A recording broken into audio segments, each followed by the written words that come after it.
I'm Angela Scioscia, and I'm the Interim Executive Director for Student Health and Wellbeing. I want to take a few minutes to share with you our plans for the fall quarter in light of the pandemic that is facing the country and the world. And we're going to review the biology of COVID-19 as well as the campus-specific plan. So first, I'd like to start talking a little bit about this virus. We haven't known about this virus for very long.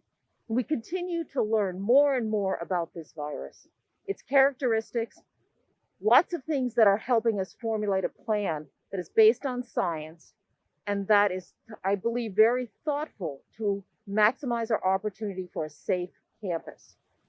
SARS-CoV-2 is the novel coronavirus that causes the disease, COVID-19. It can present in many ways. When we first started to see the virus, we saw a pattern of symptoms of fever, cough, and shortness of breath.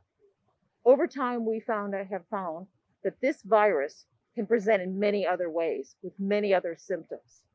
It can present with a very unique symptom of losing your taste of smell or taste. We don't know of another virus that does that one, but it can also present with something very subtle, like nausea, vomiting, fatigue, a headache, symptoms that happen very frequently. So what's important to realize is that there are many ways this virus can present. Another unique feature of this virus is asymptomatic presentation. That means you may actually have acquired the virus and not have any symptoms. You may, in fact, be shedding the virus and at risk of exposing others to an infection and not even be aware of it. So asymptomatic shedding is a unique challenge with this virus.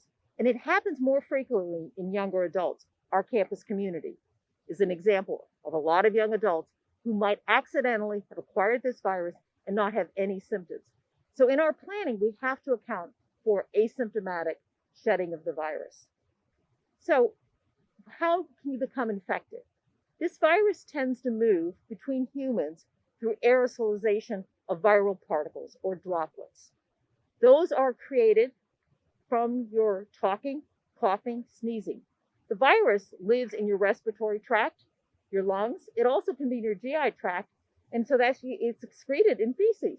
And we'll talk about why that's helpful for us as another signal for virus on the campus. So when we cough or sneeze, if we don't cover our cough, if we don't wear a mask, we could be shedding virus into the area around us. Now that virus doesn't travel huge distances. It tends to fall out of the atmosphere, right? And it dissipates, and it doesn't really cause problems way far away, which is why distancing becomes so important. So now understanding how this virus is transmitted is important for the protective measures each of us has to take to reduce the risk of the virus moving from person to person. So it's human behaviors, human-human transmission for this virus. So our strategy, we've been working hard for the last few months, taking advantage of the science. We're really blessed to have so many bright scientific minds. We have access to some of the best research in the world, and we've been using that to come up with a plan. Our plan has three core elements. It's the reduction of virus, detecting the virus, and caring for individuals who may have acquired the virus. So how do we reduce the presence of virus on campus? Well, we start out with some very basics. We have fewer people on campus. We are going to have classrooms that could have held a much larger number of students, have fewer students within them. They will all be spaced out. We're using marking and separation in other areas on campus so people can maintain that distance, that spacing and separation, which is so important. We've placed hand sanitizer stations in all kinds of locations because it's really important that you wash your hands to get rid of any virus you accidentally picked up from a surface. So having hand sanitizers all over campus, really important. So we want to reduce the presence of virus that way, and we want to detect virus. This is super important. So testing. We've heard a lot about testing and the challenges around the country. We are blessed in that we have access to testing, accurate testing, and rapid result testing. So we are taking advantage of that testing in many ways. The nice thing is, too, we are doing that at no cost to our community, our students, our faculty, our staff. We're doing the testing, making it very available. So there are a couple ways you want to have testing. Now, you need testing if you have any of the symptoms. Okay? You need testing if you've been exposed to someone who has the virus or someone in your family that you're living with, your household that you live with has the virus. That's called exposure testing. We also want to think about that asymptomatic shedding. That's asymptomatic or community screening. We'll also be checking into the waste streams of our buildings to see if someone is accidentally shedding virus without their awareness. So we're going to test in a variety of ways. One of the core ways we're going to be able to do the symptom testing is by participation in the daily symptom screener. Many of you, I hope, have already enrolled. Our employees and our students have already started doing this. And every day, you're going to get an email reminder to do your screening. You'll answer 3 questions. You'll be asked, where are you today? Are you going to be on the campus? Are you going to be working remotely in San Diego or studying remotely in San Diego? Are you going to be further away? If you're further away and you have symptoms, we're going to ask you to get care locally. But if you're in San Diego, we want to take care of you here, and you will get a call from the COVID testing line. You'll get a red thumb. You had some symptoms. We want you to come in for a test. You'll be able to self-schedule your test as a student through your My Student chart. We have a lot of locations to test, including one right here at the Price Center. So testing if you have symptoms. Another question you'll be asked is, have you been exposed? Has someone in your household tested positive for COVID-19? We also want you to get instructions there because we don't want you to come onto campus. We want you to stay in your residential space. If you're living on campus, we want you to stay put until you can get evaluated and good instructions. Because another thing about this virus is you may be exposed today, but your symptoms may take a while, up to 14 days. And in fact, from exposed today, it's a period that could be 14 days where you may be asymptomatically acquiring the virus and shedding. So after exposure, there's a long window of time that has to elapse before we can be confident that you've not acquired the infection from exposure. So when you answer the questions on the screener that you may have been exposed or someone in your household has tested positive, you'll get a yellow thumb. That thumb will lead you to instructions and recommendations about testing. If you say no symptoms, no exposure, everything's looking good, you're going to get a green thumb. That means you're good to go. You can move around in campus wearing your mask, of course, with freedom. You're in good space. So remember, the daily symptom screener is important for one, telling you what things you need to do for yourself, also whether or not you should have testing, and if you're in a good space to be moving around and engaging with campus activities. So in this plan, what do we need specifically from our students? First of all, we are going to ask students, it's going to be required that you test regularly for this virus. We're going to ask you to test at least twice a month, no fewer than 12 days apart, and no more than 16 days. Well, why are we asking this of students? It's because of that asymptomatic shedding, which is much more common in younger adults. And so the vulnerability that you could accidentally have acquired and be shedding this virus and infecting others is much greater amongst the student population than other populations. So we are going to ask folks to test on arrival to campus. And for the undergraduates, it will be a 2-stage testing. We're doing this to try and make sure that on campus we have identified any virus. If someone has accidentally arrived, we want to get them into isolation so that they don't spread it to others. So there will be testing. That testing will be ongoing throughout the fall quarter.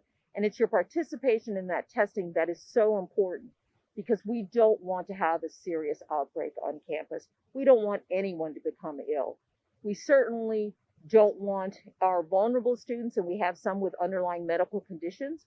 We have groundskeepers with medical conditions. We have housing and dining folks. We have faculty. We have others. That this virus could be devastating.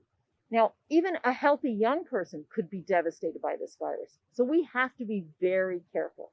So testing will be an important part of what you can do. And then you're going to move into some of the things that we all need to do as part of the campus community. We're all going to be doing the daily symptom screener. I do it first thing in the morning. I check in and make sure. If I have a symptom, I get a test. I'm lucky I haven't had exposure, but it's a matter of time. I suspect some point it will happen. But doing that daily screener is a super useful tool. It also reassures you that you're in a good space if you haven't been exposed and you don't have symptoms. So do your daily screener. And if you need testing, we'll have it there for you. Second, when you leave your home, your residential unit, put your mask on. Wear your mask. You should have your mask on. Your colleagues should have their mask on. Your instructors should have their mask on. We need to all be wearing our masks. Because if I wear my mask and you wear your mask, if you're accidentally shedding, you'll be less likely to give it me. I'll be less likely to acquire it from you, and vice versa. If I'm accidentally shedding, I'm less likely to give it to you, and you're less likely to receive it from me. So dual masking is extremely effective in reducing the spread of this virus. Take advantage of distance. If you're further away from people, the viral particles have a less chance of being acquired. So one of the things is the outdoors. We have a beautiful campus. Take advantage of the distance and the space in the campus. If you want to meet with a friend and join each other for lunch, do it outside. Separate. You'll have to have your mask off to eat or drink, but put some distance between you, and it's a great chance to spend time together. So take advantage of this great campus and the space. So use distance as your friend. Pay attention to the markers. Wash your hands a lot. Remember to wash your hands when you touch surfaces. Wash your hands before you touch your face. Remember, the virus gets into your body through your mouth, your nose, your eyes. So if you happen to have acquired virus on your hands and you touch these areas, you will accidentally transfer virus and run the risk that you will acquire an infection. So remember to wash your hands before you touch your face and before you eat. It's really important. Another thing about eating, don't share that wonderful sandwich that you said, it was just great. I'd love you to have this. This is not the time to share food. Be careful to not share cups or cans or utensils, because that is another way to transmit the virus. So food is a very social thing that we love to do. But at this time, let's make sure that we're a little thoughtful about that social interaction of having meals together, put the distance between ourselves, and not share so much of the meal together. Another thing about this virus that I think we all need to keep in mind is we don't fully understand long-term complications or sequelae from having acquired this virus. And more information will be coming out. And for some individuals, even recovery may not be the end of the virus in terms of implication for their long-term health. And it's going to take a long time before we fully understand this virus. So we need to be careful. All of us need to be careful, because recovery may not be as simple as you think of recovering from the chickenpox or the measles. You're through it, it's over with, you don't have to think about it again. This virus is a very odd actor. And so we have to plan and behave with that in mind. So these are simple things. If you do it every day, they work. We know they work.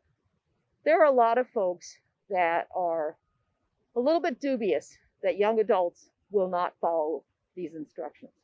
I think there are equally as many people who firmly believe in the great community of students we have here.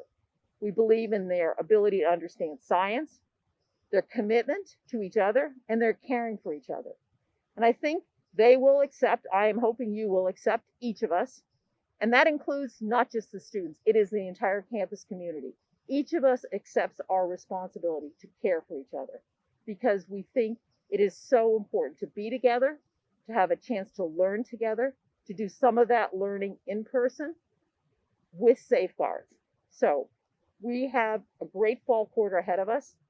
Well, I think our plans are good. We are going to revise them. We'll still pay attention. We'll be looking for your input. We'll very much appreciate feedback and communication from you. And we'll keep you updated as things change over time, because with coronavirus and COVID-19, it's always changing, but we can adapt and we can do this together.